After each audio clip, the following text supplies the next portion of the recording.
18 साल की कुंवारियों लड़की ने अपने पहले प्यार में एक घटिया इंसान से मिलने की उम्मीद नहीं की थी। उसके बाद से उसकी जवानी मचलने लगी। आज मेलिसा का 16वां जन्मदिन है।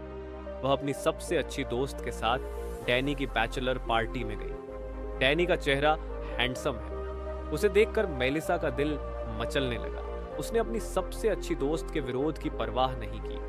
आंखों आंखों में इशारा हुआ और बिना हिचकिचाहट के डैनी के साथ झाड़ी के पीछे चली गई। यहाँ का दृश्य सुंदर है, लेकिन मेलिसा की नजर में हैंडसम डैनी सबसे सुंदर दृश्य है। डैनी भी मेलिसा की कमसिन जवानी पर मोहित है। डैनी ने उसे नीचे किया और अपने गन्ने के रस का स्वाद चखाया। चूसने वाले प्रोग्राम के बाद डैनी मेलिसा को छोड़कर चला जाता है। घर आई मेलिसा अपने दांतों को अच्छे से ब्रश करती है। मेलिसा की जवानी छढ़म रही थी और आज की घटना उसे बहुत उत्तेजित महसूस कराता है।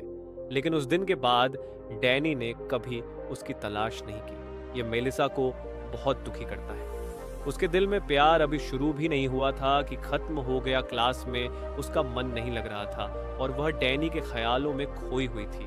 अपनी किताब पर डैनी का नाम बार बार लिखती रही, जब तक कि एक दिन मेलिसा ने बॉलरूम में डैनी से मुलाकात की।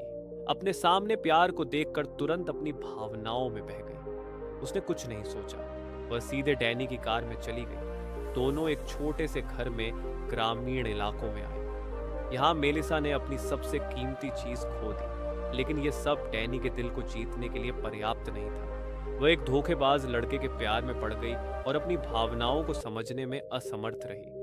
बाद में डैनी स्कूल में अपनी नई गर्लफ्रेंड के साथ दिखाई दिया और अपने पिछले रिश्ते के बारे में बात करने लगा। मेलिसा के साथी छात्रों ने उसे धोखेबाज कहा और उसका मजाक उड़ाया। मेलिसा की मां ने उसकी दादी को एक अनाथालय में भेज दिया, जिससे मेलिसा को बहुत दुख हुआ।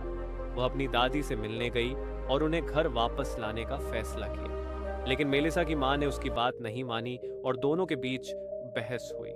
इसके बाद मेलिसा ने अपने जीवन को बदलने का फैसला किया और नए लोगों से मिलने लगी।